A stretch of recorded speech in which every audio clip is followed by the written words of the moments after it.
اور اس وقت حضرت لوط علیہ السلام کی ایک بیٹی بستی سے باہر تھی۔ جب اس نے انہیں دیکھا تو ڈر گئی اور سوچنے لگی اگر ہماری قوم کے لوگوں نے انہیں دیکھ لیا تو ضرور ان سے بھی برائی کر کے ہی رہیں گے۔ اسی لیے وہ اپنے والد حضرت لوط علیہ السلام کی طرف دوڑی اور ان کے پاس پہنچ کر کہنے لگی میں نے چند نوجوان لڑکوں کو بستی کی طرف آتے دیکھا ہے، میں یہ سوچ کر خوف زدہ ہوں۔ حضرت لوط علیہ السلام فوراً ان لوگوں کے پاس پہنچے اور پوچھا آپ کا یہاں کیسے آنا ہوا؟ انہوں نے فرمایا ہم آپ کے مہمان ہیں۔ لوط علیہ السلام چاہتے تھے انہیں باہر سے ہی دوسری طرف روانہ کر دے، مگر جب انہوں نے بتایا کہ وہ مہمان ہیں تو حضرت لوط علیہ السلام انہیں جانے کے لیے نہ کہہ سکے۔ حضرت لوط علیہ السلام نے ان نوجوان لڑکوں کو بستی والوں کے بارے میں بتایا، اللہ کی قسم زمین کی پشت پر اس سے گندی اور خبیث قوم ہم نے کبھی نہیں دیکھی۔ حضرت لوط علیہ السلام نے ان نوجوانوں کو یہ بات کئی بار بتائی تاکہ ان نوجوانوں کو حالات کا علم ہو جائے۔ لوط علیہ السلام انہیں گھر لے آئے اور گھر پر بٹھایا۔ لوط علیہ السلام کی بیوی کافر تھی۔ لوط علیہ السلام کا گھرانہ بہت نیک تھا سوائے ان کی بیوی کے۔ ان کی بیوی کبھی بدکاری نہیں کرتی تھی مگر لوگوں کو بتاتی رہتی تھی کہ فلاں جگہ پر فلاں خوبصورت مرد ہے، تم وہاں چلے جاؤ، تم یہاں چلے جاؤ۔ اس طرح سے وہ قوم کی بدفعلی میں مدد کرتی تھی۔ اس بار بھی ان کی بیوی نے ٹھیک ایسی ہی حرکت کی۔ وہ باہر گئی اور قوم کے لوگوں کو بتایا کہ لوط علیہ السلام کے گھر ایسے خوبصورت چہرے والے جوان آئے ہیں کہ زمین پر آج تک ان جیسے کہیں نظر ہی نہیں آئے۔ یہ خبر سنتے ہی بستی کے لوگ حضرت لوط علیہ السلام کے گھر کی طرف لپکے۔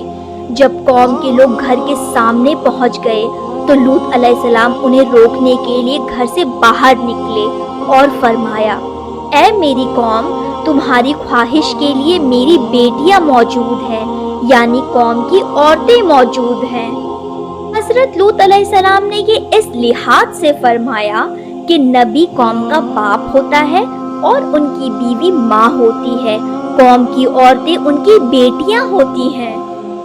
اور فرمایا اے قوم کے لوگ، تم عورتوں سے نکاح کرو اور اپنی خواہش پوری کرو اور مجھے میرے مہمانوں کے سامنے رسوا نہ کرو، چلے جاؤ یہاں سے۔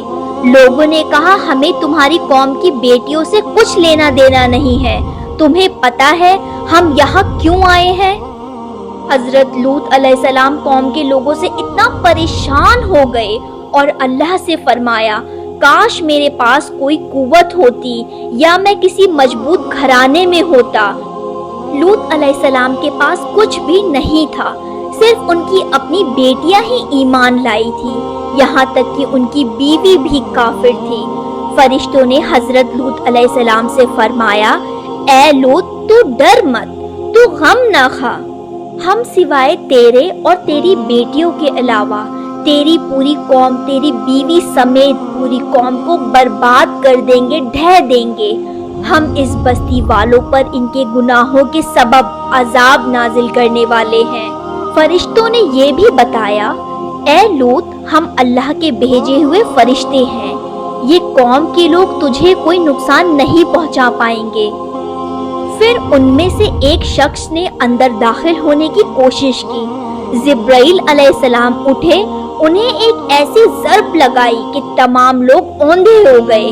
بستی کے لوگ دھمکیاں دینے لگے اور کہنے لگے ہم تجھ سے کل نپٹ لیں گے، مگر بستی والوں نے پھر بھی توبہ نہیں کی۔ فرشتوں نے بتایا بستی والوں کے پاس صرف صبح تک کا وقت ہے، صبح ہوتے ہی ان پر اللہ کا عذاب نازل ہوگا۔ اور حضرت لوط علیہ السلام سے کہا کہ اپنے پریوار کو رات کے حصے میں لے کر نکل جاؤ۔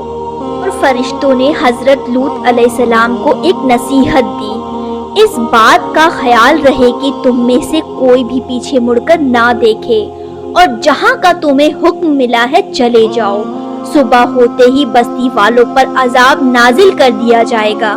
حضرت لوط علیہ السلام اپنی دونوں بیٹیوں کو لے کر نکل پڑے۔ صبح ہوئی، روشنی پھیلنے لگی تو عذاب آ گیا۔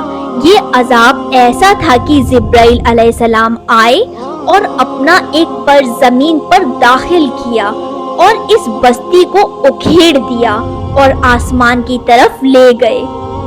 کہا جاتا ہے کہ فرشتوں نے اس بستی سے مرغوں کی آواز اور کتے کی بھونکنے کی آواز سنی۔ پھر جبرائیل علیہ السلام نے ایک چیخ ماری، سب کے سب بجھی ہوئی آگ کی طرح ہو گئے۔ پھر پوری بستی کو پکڑ کر الٹ دیا۔